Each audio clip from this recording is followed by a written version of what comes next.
Bien, 9 de la mañana con 9 minutos. Estamos de regreso aquí en Enlace USACH. Aprovechamos, antes de meternos en el panel Nuevas Voces, de saludar a quienes nos han escrito ya en el WhatsApp.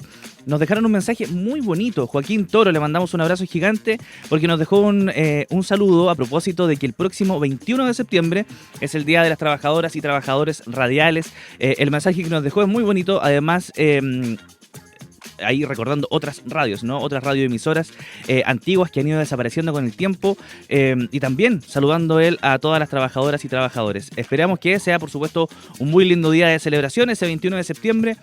Cae día domingo este año, ¿ah? Tenemos este día domingo, 21 de septiembre, Día de las Trabajadoras y Trabajadores Radiales. Y también un saludo bien grande a Alondra, que nos está escuchando en la estación central. Dice que va en el auto manejando, camino a la pega, va un poquito atrasada, pero que nos está escuchando. Un abrazo gigante, Alondra, esperemos que llegues ahí pronto.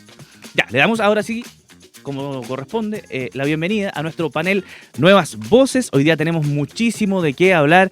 Tenemos que hablar de todo lo que tiene que ver con estos ejércitos de bots. Como ya lo decíamos, es un reportaje que dio a conocer Chilevisión Noticias la noche del miércoles 3 de septiembre. Reveló el trabajo de una red de bots, para quienes a lo mejor no estén familiarizados, tiene que ver con cuentas falsas en redes sociales, tiene que ver con automatización también de mensajes, etcétera, todo lo que tiene que ver con redes sociales y con las fake news, ¿no? Y que se ha dedicado a hostigar a candidaturas adversarias al candidato presidencial republicano José Antonio Kast, como por ejemplo la candidata presidencial de la UDI, de RN, de Bópoli, Evelyn Matei, y también a la candidata del oficialismo, Janet Jara. Para conversar de esto y mucho más, estamos ya en conexión con nuestro panel Nuevas Voces. Le damos la bienvenida a Claudia Mix, diputada y jefa de bancada del Frente Amplio. Claudia, buenos días, ¿cómo estás? Buenos días, Felipe, muy bien, un gusto. Qué bueno. También le damos la bienvenida al cientista político e investigador del Instituto Libertad, Pablo Rodríguez. Pablo, ¿cómo estás? No te escuchamos, parece que está silenciado, Pablo. A ver, ahora. No. Sí. Ahora sí que sí, Pablo, sí. Te escucho fuerte y claro. Gracias por la invitación. No, felices siempre de tenerlos aquí en el panel. Claudia, Pablo, como decíamos, tenemos que comenzar hablando sobre la revelación de Chilevisión Noticias sobre esta red de bots, donde además se logró reconocer a dos miembros de la red, siendo uno de estos el periodista Patricio Góngora, que hasta la mañana de ayer era miembro del directorio de Canal 13, luego renunció. Él estaría presuntamente detrás de la cuenta de redes sociales Patito Verde, que, como decíamos, se ha encargado de difundir noticias falsas en redes sociales. Ayer en la tarde, a eso del mediodía, Patricio Góngora presentó su renuncia al directorio de Canal 13. En un comunicado difundido por T13 se informó de esta renuncia, y al mismo tiempo también la candidata de Chile Vamos, Evelyn Matei, aseguró que esto ella lo había denunciado hace meses atrás. Dice, lo padecí, me dolió mucho y he decidido que he dedicado a comunicar a los chilenos que tenemos futuro, que vamos a sacar adelante a nuestro país, que lo vamos a recuperar de todos los problemas que tiene, todo esto en una actividad ciudadana en el Paseo Bulnes. ¿Hay alguna afectación a la candidatura de José Antonio Kast, Claudia, luego de haberse visto implicado en esta serie de bots? A ver, bueno, primero me imagino que de hecho hay una baja muy, muy suave, una caída del candidato Kast y además una subida de la candidata Matei en la última encuesta que se presentó el día de ayer. Eso yo creo que también puede ser que esté afectando su imagen. No sé si relacionarlo directamente o no, pero me imagino que este tipo de cosas finalmente a la gente la va decepcionando de la forma de hacer política, la va alertando respecto de cosas que se dicen. De hecho, su defensa primera del candidato Kast es salir a culpar al hermano de la candidata Jara cuando efectivamente no tiene absolutamente nada que ver con la investigación. Tuvo que salir incluso una declaración del mismo canal diciendo que Sergio Jara, periodista, era del equipo del Matinal, que era un área totalmente distinta al equipo de prensa que había desarrollado esta investigación. Entonces, para la defensa del mismo candidato, nuevamente vuelve a usar mentiras para atacar y defenderse. Creo que es una técnica que a la larga, siento yo, le va a ir restando más que sumando. Yo creo que es mejor que este debate se haga con altura de mira y asuma la responsabilidad que tiene, no solo en este caso. Yo creo que ahí también hay que recordar que más allá de que la candidata Matei haya en 2 semanas atrás haber hecho la denuncia y que finalmente no se atreve a judicializar por seguramente sugerencias de su equipo, hay antecedentes previos respecto a estas prácticas en el mismo proceso constitucional. Recuerden que hubo también ahí un cuestionamiento a una empresa que se llamaba Rebaño Consultores, no sé si lo recuerdan, que estuvo involucrada en la estructura, una estructura de bots y de perfiles falsos que levantaban sobre todo mentiras en contra, específicamente en contra de convencionales del apruebo. Entonces, no es nuevo esto, ¿no? Es un debate que yo espero que demos con altura de mira y que busquemos alternativas de solución. Ahora, efectivamente, más allá de pedirle que se pronuncien, a propósito de lo que dijo la ministra Vallejo, creo que hay que hacerse cargo estructuralmente del problema. ¿Cómo entonces discutimos, por ejemplo, acerca de cómo se democratizan las comunicaciones en nuestro país? Y que no esté finalmente cooptada por un grupo específico de la política y que maneja los medios de comunicación. Esto no es novedad, ¿no? Entonces, más allá de lo que esperamos nosotros se pronuncie el colegio periodista, independientemente que Góngora esté o no colegiado, o la misma universidad donde él estudió, me imagino que acá lo que tiene que ocurrir es que seriamente nos sentemos a debatir respecto de una solución a este problema que se arrastra ya de hace mucho tiempo. Sí, Pablo, ¿la candidatura de José Antonio Kast se ve perjudicada con esta acusación? Yo creo que más que perjudicada se ve enredada, porque justamente tiene que salir a dar explicaciones por cosas que igual son difíciles de comprobar. O sea, más allá de que existan estos posibles bots, que además no son bots en el sentido estricto, no son robots, sino que son personas aparentemente las que están ahí detrás. Es difícil legalmente comprobar este tipo de cosas, entonces yo creo que más que perjudicarlo directamente, sí lo hace dar explicaciones por temas que probablemente lo incomodan, y yo creo que ahí hay un punto relevante respecto justamente a cómo tratar de evitar ese tipo de cosas, pero la regulación en estos campos son difíciles. O sea, el manejo de la fake news, de la desinformación, que no es patrimonio de un sector, sino que está ahí expuesto en redes sociales para todo, es algo difícil de regular vía ley, entonces es un escenario bastante complejo, pensando en que ojalá esto no pasara, que ojalá estas cuentas en redes sociales no promovieran un debate que no es sano democráticamente, pero también hay que reconocer que esto ocurre en ambos lados, hay bots de izquierda o trolls, ¿no? para llamarlos directamente, y lo importante ojalá que este tipo de cosas no se repitieran, pero en la práctica es muy difícil tratar de terminarlo. Y por tanto, es muy bueno que los candidatos salgan a decir que no están de acuerdo con esto, que los mismos instancias respectivas se señale que esto no le hace bien a la democracia, pero me quedo con el punto de que efectivamente son debates que no solamente están pasando en Chile, sino en otras partes, y la regulación es muy, muy compleja. Sí, me pasa que anoche, por ejemplo, yo estaba revisando redes sociales y me topé con una cuenta donde tenía muchísimos reels, muchísimas piezas de video en redes sociales, con videos de Janet Jara intervenidos con inteligencia artificial, haciéndola hablar, digamos, de cosas que ella realmente no había dicho. Uno que ya, bueno, ha podido ver un poquito más de videos con inteligencia artificial, va notando, digamos, la diferencia, ¿no? Se nota en la gesticulación, en el rostro, en la forma de hablar, en el movimiento de la boca, que realmente no es un video verídico, que es una intervención con inteligencia artificial.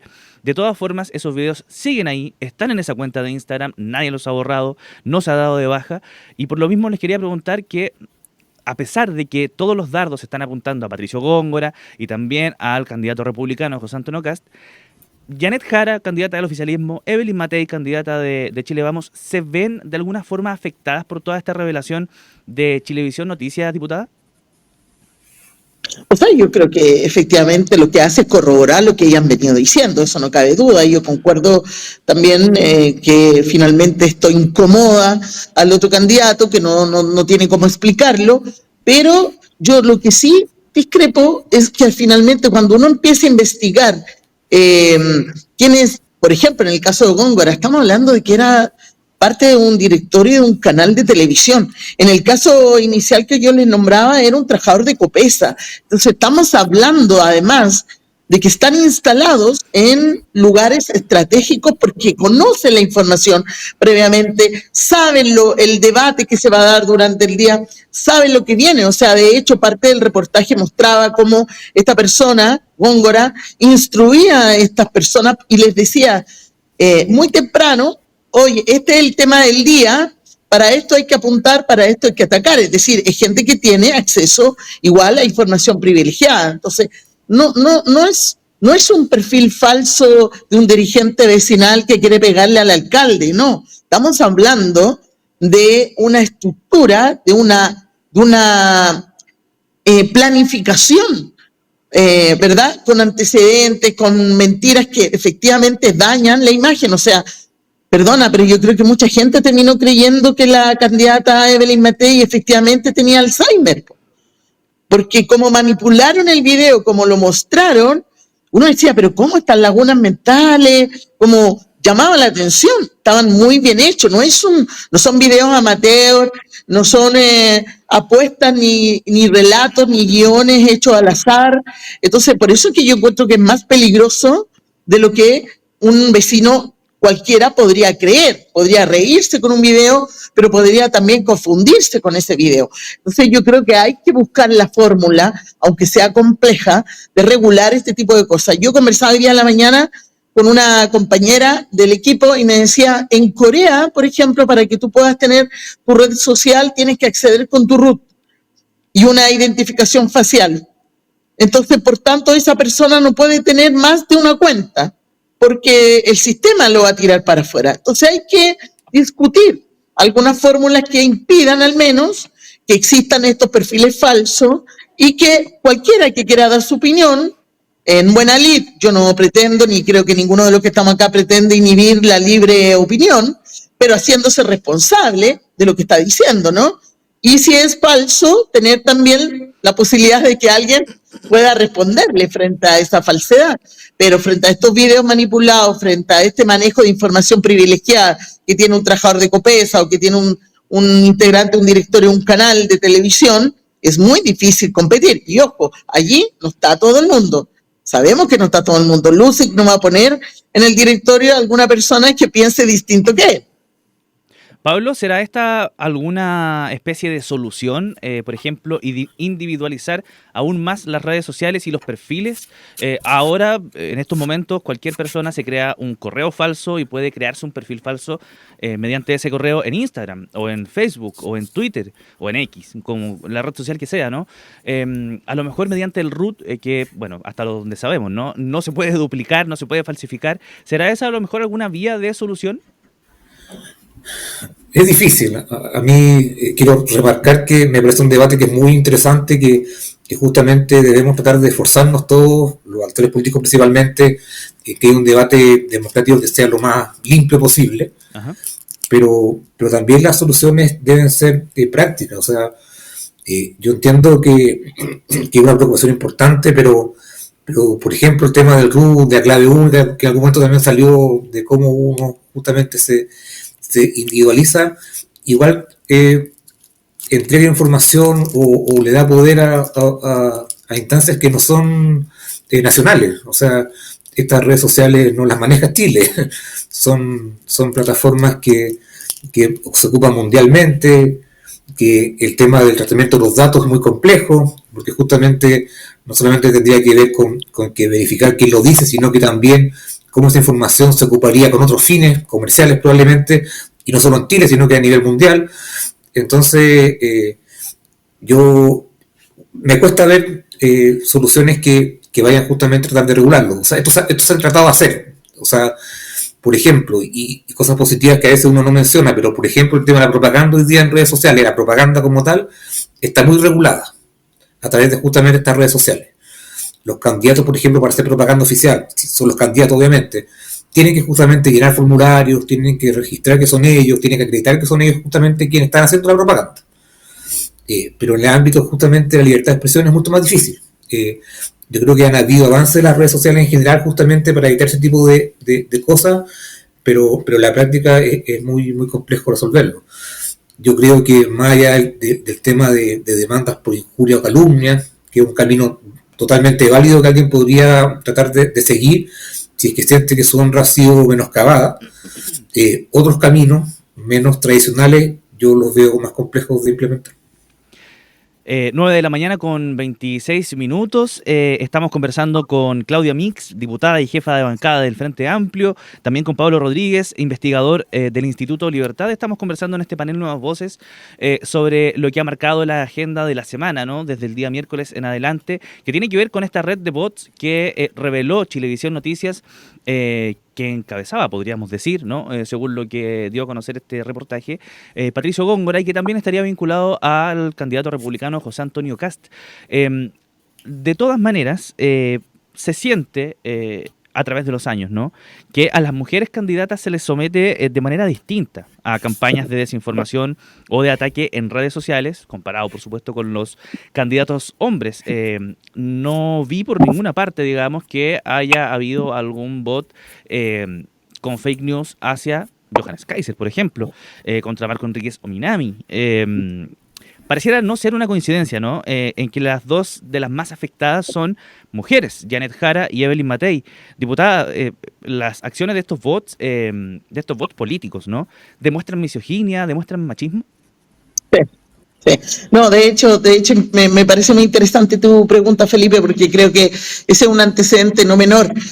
A nosotras, porque no solo ocurre con las dos candidatas presidenciales, en general quienes hemos tenido que llevar adelante candidaturas a parlamentarias, esta es mi tercera campaña, y generalmente deforman mis fotos, hablan mucho de, digamos, describir tu cuerpo, que guatona, que no sé qué, que tonta, que con mucha violencia, y efectivamente uno eso no lo ve cuando está dirigido a hombres. Eso tiene una carga de misoginia súper fuerte. De hecho, nosotros lo habíamos planteado en el Congreso, la preocupación respecto de la información que la inteligencia artificial está recibiendo, respecto de cómo va a actuar en el futuro. Porque finalmente lo que hace la inteligencia artificial es que se dota de información entregada por quienes regulan el actuar de esa inteligencia artificial. Entonces, lo habíamos planteado en varios debates, sobre todo en la Comisión de Mujeres y Equidad de Género,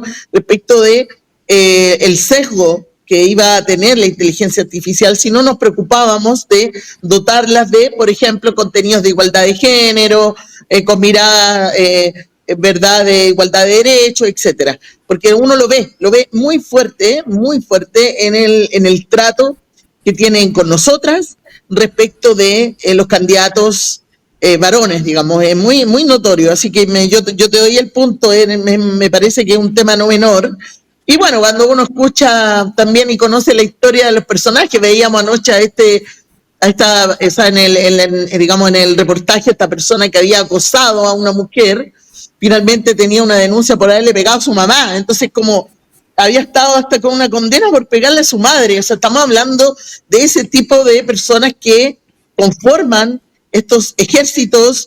Quizás, como dice Pablo, no todos son bots, son perfiles, son personas detrás con identidades falsas, pero que sí tienen un perfil bien notorio respecto de el trato con las mujeres, ¿eh? Es bien fuerte eso. Bueno, pero es cosa de escuchar los discursos de odio también y de misoginia que los mismos candidatos de ultraderecha tienen, que finalmente, perdona, pero yo creo que aquí hay notoriamente una postura respecto de hacer esto, ¿no? Yo no lo he visto. Puede ser que hayan perfiles falsos de militantes de partidos de izquierda, pero creo que a este nivel de maltrato, de persecución, de odio que se instala contra las candidatas, yo no lo había visto, como está muy, muy fuerte. Bueno, la violencia de género, la violencia sexual además permea todos los ámbitos de la política, desde izquierda a derecha. Es cosa de recordar hace un par de meses, digamos, esta revelación de la denuncia contra el ex subsecretario del Interior, Manuel Monsalve, podríamos decir, por parte de la izquierda, ¿no? Por parte de la derecha o extrema derecha, vemos que el candidato presidencial del Partido Nacional Libertario, Johannes Kaiser, había hecho declaraciones misóginas, por decir poco, ¿no? No sé si vale la pena reproducir, pero, por ejemplo, ustedes pueden googlear, pues, esto está en redes, ¿no? Él decía que había que entregarle medallas a los hombres que violaran mujeres feas, por ejemplo. Claro, después se tuvo que retractar de aquellos dichos para poder, digamos, llegar a la candidatura de la presidencia de la República, pero la violencia de género es transversal en la política. Pablo, no sé qué te parece, además, que en este caso puntual de los bots, las dos principales apuntadas sean mujeres. Sí, yo creo que hay un punto relevante ahí. Efectivamente, hace un par de semanas la misma candidata Matei planteó este tema y creo que ella hizo una declaración muy, muy sincera respecto a lo que le significaba para ella justamente recibir ese ataque, y creo que es un punto muy válido que ella planteó. Creo que ahí se hizo un punto que ponía bastante diferencia con el estilo de otros candidatos. Este estilo de hacer política, yo entiendo que hoy día se dirige hacia dos mujeres, pero yo por un lado soy partidario de este gobierno, pero el presidente Boric ha sido objeto también de campaña de desinformación muy profunda, el presidente Piñera también. Entonces tiene que ver más bien con las posiciones de poder, tiene que ver más bien con quienes están ejerciendo roles o tienen posibilidades de lograr ganar alguna elección o cosas similares. Entonces hoy día sí, es muy grave que se concentre contra mujeres, pero tiene que ver justamente con una forma y estilo de hacer política que para muchos les funciona, que tiene que ver con la confrontación, con la descalificación, con la mentira, y estando de acuerdo con lo que está mencionado ahora, también quiero extenderlo también a que también se lo viven los presidentes, por ejemplo. La presidenta Bachelet también, pero no sé si tenía que ver tanto con ser mujer, sino que tenía que ver con su posición de presidenta, su rol. Creo que los ex mandatarios han estado expuestos justamente a una descalificación muy constante, y creo que, claro, hoy día las tecnologías, las formas están más avanzadas para hacerlo, pero ha sido también una constante en los últimos años de repartir críticas que muchas veces son injustas o son directamente mentiras frente a los exmandatarios. Antes de irnos a la música y después pasar al segundo tema, me quiero conectar con el WhatsApp porque están llegando mensajes. Un saludo gigante a todos y todas quienes nos están escribiendo en el más 569-2649-3001, pero me quiero quedar con el mensaje de Fabiola, que nos está escuchando hasta ahora en Macul. Dice, a propósito de todo lo que ha pasado esta semana y de todo lo que se ha sabido, quiere preguntarle al panel, ¿quiénes se proyectan ahora para pasar a la segunda vuelta presidencial? Comenzamos, diputada, con usted. Bueno, yo creo que, o sea, lamentablemente, digo yo, hubiera sido entretenido una segunda vuelta con dos mujeres. Creo que las mujeres le hacen bien a este país. Pero no sabemos lo que va a ocurrir hoy día, o por lo menos el candidato casi está medio enredado, tal como dice Pablo, y ha ido bajando un poco y Matei ha ido subiendo. Pero yo de todas maneras creo y tengo la certeza de que Yanez Jara va a pasar a la segunda vuelta y esperamos que en noviembre gane. O sea, que en diciembre gane. Ajá. Y es probable que vaya Kast con él, uno lo siente también en la calle, ¿no? Ha logrado permear fuerte el discurso, un discurso que quizás, perdón lo que voy a decir, pero hasta Kaiser se atreve a más, como que Kast ha ido reculando en algunas cosas solo para poder conquistar, digamos, a la centro derecha, pero lamentablemente vamos a ver en noviembre pasar a segunda vuelta a Yanez Jara y a Kast, a José Antonio Kast. Pablo, ¿quiénes pasan a segunda vuelta según tú? No, yo creo que hoy día hay tres candidatos que tienen opciones de pasar a segunda vuelta. Creo que obviamente hay un liderazgo que hoy día están marcando Kast y Jara, pero la candidata Matei logró de alguna forma revertir o tratar de mantenerse en carrera. Tuvo unas semanas muy duras, las semanas o meses previos, y creo que ya está bien instalada justamente para intentar pasar la segunda vuelta. No sé qué va a pasar, pero creo que entre los tres hay opciones para que yo ocurra. Maravilloso. Pablo Rodríguez, investigador del Instituto de Libertad, y Claudia Mix, diputada y jefa de bancada del Frente Amplio. Muchísimas gracias por haber estado en esta primera parte del panel. No se me desconecten, ya volvemos en minutos para seguir conversando sobre la actualidad política. Ayer se cumplieron 3 años desde el triunfo del rechazo, esta primera votación para elegir si queríamos o no quedarnos con la propuesta de constitución de la Convención Constitucional. Primero, vamos a la música. Y recordar también que el WhatsApp sigue habilitado, por supuesto, es el más 569 2649 3001. En minutos seguimos con este panel Nuevas Voces. 9 de la mañana con 39 minutos. Ya estamos de vuelta para seguir con este enlace USACH de día viernes 5 de septiembre, día viernes en el que nos proyectamos en que en 2 semanas más vamos a estar ya en un día feriado, ¿no? Vamos a estar ahí celebrando fiestas patrias. Por ahora hay que seguir comentando de la actualidad política, hay que seguir comentando de lo que sucede en nuestro país. Resulta que el día de ayer se cumplieron 3 años desde que la opción rechazo ganara en el plebiscito nacional del año 2022. Lo recordarán ustedes, ese primer plebiscito para elegir si queríamos quedarnos o no con esta propuesta redactada por la Convención Constitucional. Teníamos que elegir si queríamos esta propuesta de nueva constitución, ¿no?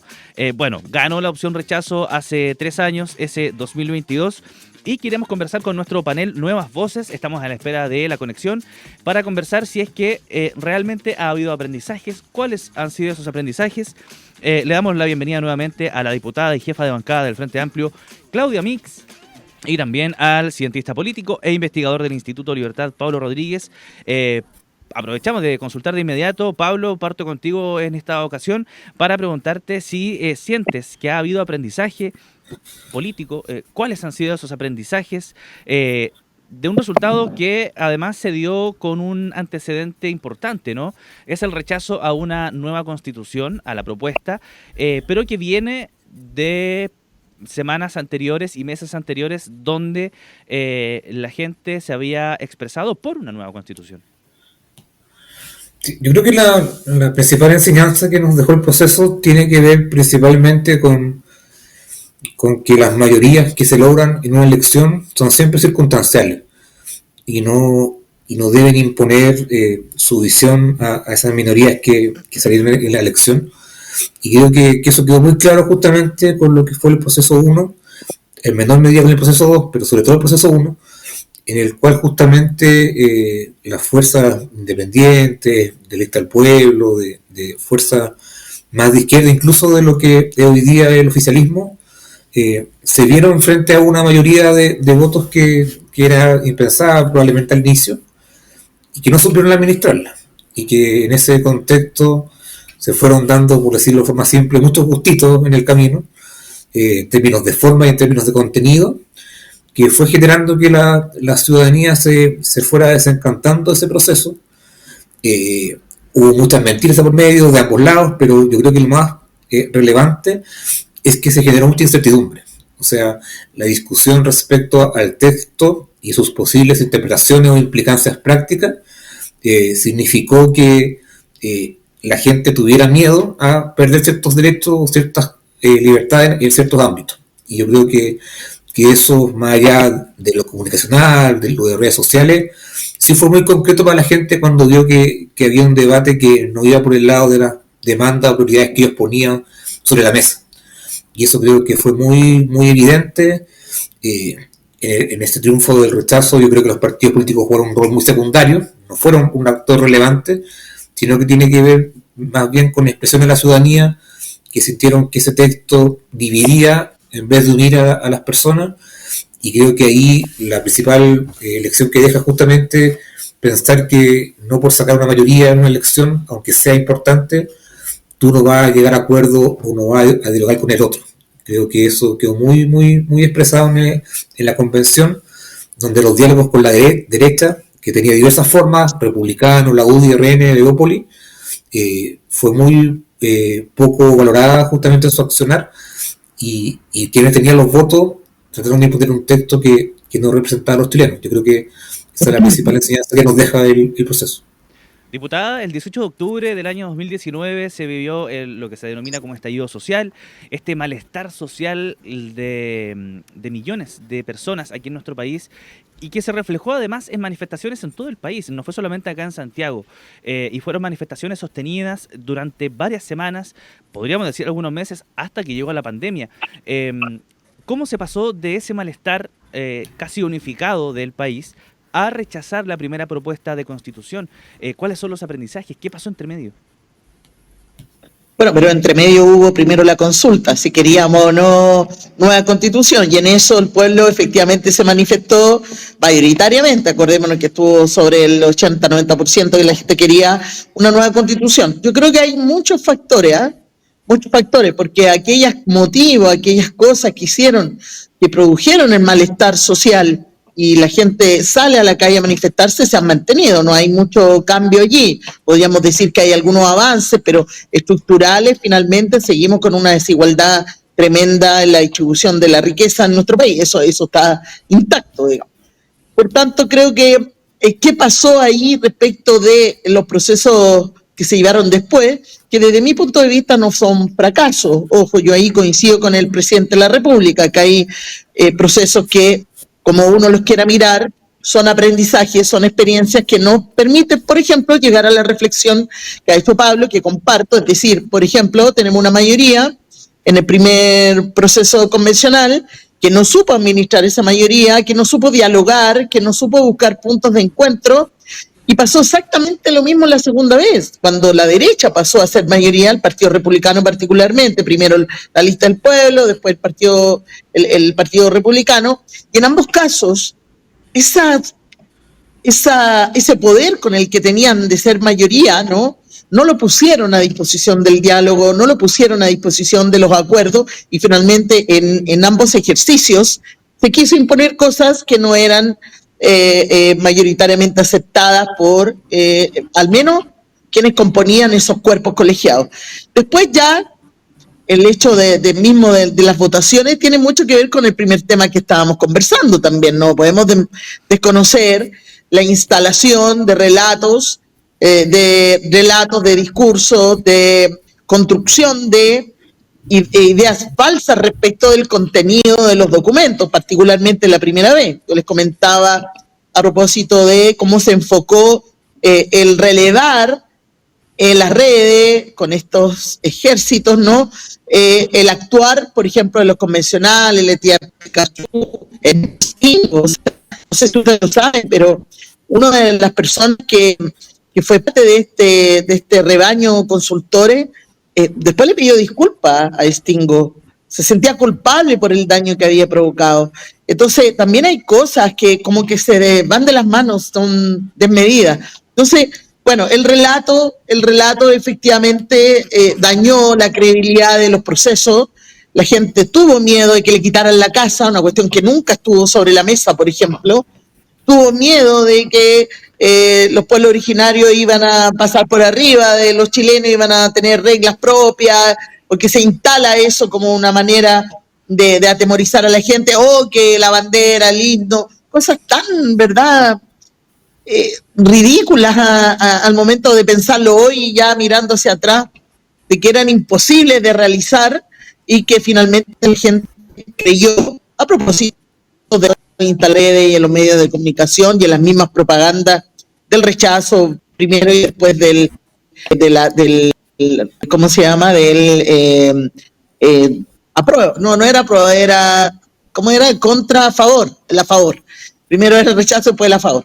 Entonces, bueno, yo creo que quienes defendimos la apruebo inicialmente, obviamente todavía nos duele, estuvimos décadas tratando de que se tuviera una constitución que tuviera efectivamente que resguardar y garantizar derechos que hoy día no están en la constitución de 1980.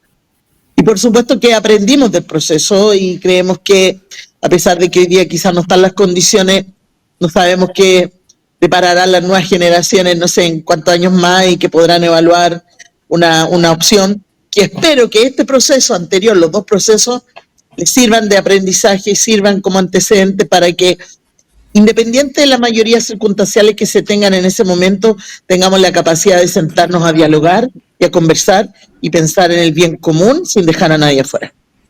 Pablo, la diputada mencionaba las redes sociales también que estuvieron presentes en este proceso constituyente. Se vio también mucha desinformación, muchas fake news, noticias falsas en ese proceso. Y quiero también tomar las palabras del presidente Gabriel Boric, emitidas durante esta mañana, hace muy poquito en el Palacio de la Moneda. El presidente decía que la desinformación socava la democracia. ¿De qué manera afecta la democracia y la credibilidad de las instituciones, la fake news, la desinformación y este tipo de desencuentros políticos como el que vimos, por ejemplo, el miércoles? Sí, es que volviendo al punto inicial de la conversación, efectivamente van dañando a las personas que ejercen los poderes públicos, a las instituciones, en un contexto de alta desconfianza. Las redes sociales vienen como a cerrar el tema, o sea, la desconfianza se produce mucho antes, la gente no confía en los partidos políticos, en el gobierno, hace muchos años, pero justamente con las redes sociales probablemente eso se profundiza, y ese es justamente el problema de este tipo de fenómenos. Y yo comparto que esto lleva bastante tiempo en desarrollo, ahora hay nuevos mecanismos, nuevas formas de hacerlo, pero en general han estado presentes en el último año. Y creo que hay un punto relevante justamente a pensar cómo los actores políticos, más que regularlo, tratan de promover discursos que no vayan en esa línea. Y yo creo que ahí sí son responsables los candidatos presidenciales de justamente de poner los puntos bien específicos para que esto no ocurra. Pero volviendo al tema de lo que fue la primera convención, yo sí uno puede reconocer que efectivamente hubo cosas falsas, pero creo que el texto fue desbordado por eso, o sea, no tuvo que ver con las redes sociales, sino que tuvo que ver que el texto en sí mismo, el documento, generaba mucha incertidumbre a la gente. Y eso las redes sociales podrán haberlo a lo mejor masificado o amplificado, no sé, pero lo distintivo de este proceso fue que la gente, ante un texto que no se hacía cargo de las demandas ciudadanas principales, sino que exacerbaba las diferencias, a lo mejor fue terreno fértil para las redes sociales, pero el problema tenía que ver con el texto, no tenía que ver justamente con las redes sociales en sí mismas, sino que con un texto que no fue pensado para la mayoría, sino que solamente para ciertos grupos. Diputada, la democracia se ha visto dañada, la confianza además también se ha visto dañada con todos estos bots, con las fake news. O sea, efectivamente, en todo este proceso, pero también en cada campaña, a propósito también de la conversación anterior, ¿no? La gente tiene su teléfono en su casa, a veces mucha gente no se relaciona con el mundo exterior, lo que le llega es lo que le llega a través de su teléfono, y uno le da su número a la persona que conoce. Entonces, esas personas que conocen te mandan una información y uno tiende a creer en esa información. Estoy hablando de aquellos chilenos y chilenas que están en sus casas sin relacionarse mucho con el mundo exterior. Entonces, daña la democracia porque finalmente la información que le está llegando es una información falsa y construye una decisión, una convicción en esa persona que la hace tomar una decisión que no está acorde a la realidad. Cuando esa persona va y vota por una mentira que le llegó. Por eso que daña a la democracia. Y bueno, las formas quizás de enfrentar este tema, aparte de lo que planteábamos en el primer espacio de esta conversación de hoy día, también tiene mucho que ver con la educación cívica, tiene que ver con más información, con transparencia, con que la televisión abierta también le permita a la ciudadanía informarse más. Yo extraño eso, creo que el Canal Nacional debería jugar un rol súper importante y no lo está jugando respecto de poder transparentar e informar claramente lo que sucede. Nosotros aprobamos una comisión para la desinformación que también tenía que jugar ese rol. No era, recuerden que hubo harta resistencia en la derecha, no era que iba a tener censura respecto a lo que se publicaba, sino que tenía cierto control, iba un poco a adelantar aquellas cosas que pudieran pasar respecto a la desinformación. Entonces sí la daña, no tengo ninguna duda de que la daña, porque finalmente el ciudadano que va a ejercer su derecho a voto va con una información que no es la correcta y lo hace tomar una decisión que seguramente si hubiera podido tener acceso a la información real o completa de una situación puntual o de un candidato, por ejemplo, respecto de lo que ofrece o no ofrece tal o cual candidato, efectivamente el resultado es que toma una decisión distinta a quizás hubiese tomado teniendo acceso a toda la información. Por eso que daña la democracia, pero además la credibilidad, tal como dice Pablo, efectivamente en los políticos está dañada hace mucho tiempo, en las instituciones, pero este tipo de cosas las daña aún más, porque terminan diciendo, pucha, ¿a quién le creo? ¿No?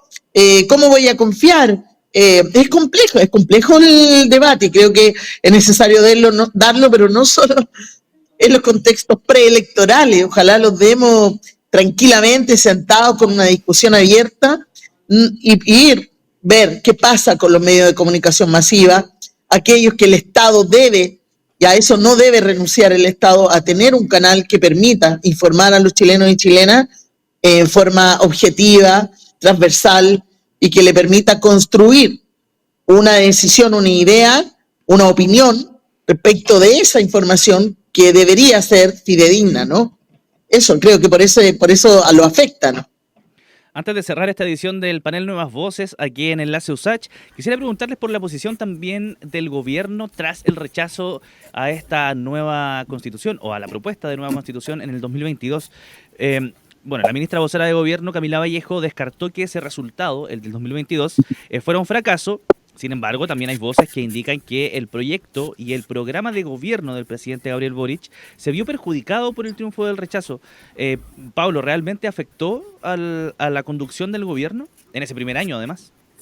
O sea, lo dijo el ministro Jackson. Aquí no estamos interpretando nada, sino que fue el ministro Jackson que de alguna forma dijo que muchos de los cambios dependían de lo que pasara en el proceso constituyente. Entonces, el gobierno perdió meses muy valiosos, que son justamente los claves cuando está iniciando, esperando que la convención dejara abiertas ciertas puertas para avanzar en reforma, y cuando eso no sucede, el gobierno se queda sin agenda. O sea, es posible discutirlo, pero fue el ministro Jackson, que uno de los más cercanos al presidente, que ha sido ideólogo de muchas de las cosas que se están discutiendo, que lo planteó. Entonces, ahí no hay mayor discusión respecto a que para el gobierno el plebiscito fue un antes y un después. O sea, lo que probablemente quiso hacer el gobierno es muy distinto a lo que terminó haciendo, porque justamente no contó con el contexto para hacerlo. Entonces, yo creo que ahí podemos discutir las consecuencias o no, pero el mismo gobierno de alguna forma lo reconoce en ese plebiscito, que esto no lo dicen así, pero sí fue una derrota para ellos. Diputada. O sea, yo ahí concuerdo con Pablo. Yo creo que finalmente el texto que pretendíamos aprobar le daba un marco legal, un marco basal que le permitía avanzar en otras reformas al gobierno, que no pudo contar con esa base verdad constitucional para poder avanzar, por tanto tuvo que retroceder en algunas decisiones para poder generar algunos avances que no se pudieron todos, por ejemplo, en el Congreso, para poder hacer esas modificaciones que no se hicieron en el proceso constitucional y que le permitía profundizar en algunas iniciativas, en la búsqueda del proyecto político de verdad de transformar Chile, acceder a las garantías mínimas de igualdad. Por ejemplo, solo en el caso de la vivienda ya era un problema que la Constitución no la considerara un derecho básico, ¿no? Que no está hoy día en la Constitución actual. Entonces, hay cuestiones que efectivamente, y no se puede negar, nos hicieron recular y modificar el programa. De hecho, hubo cambios hasta de ministros después del proceso constitucional, porque había que reorientar el programa en base a lo que se tenía, y lo que se tenía seguía siendo la Constitución que hoy día nos rige. 9 de la mañana con 57 minutos. Le queremos dar las gracias al panel Nuevas Voces del día de hoy. Claudia Mix, diputada y jefa de bancada del Frente Amplio, y Pablo Rodríguez, cientista político e investigador del Instituto Libertad. Un gran abrazo, muchísimas gracias por sus puntos de vista. Nos volveremos a reencontrar en otros paneles aquí en Enlace USACH.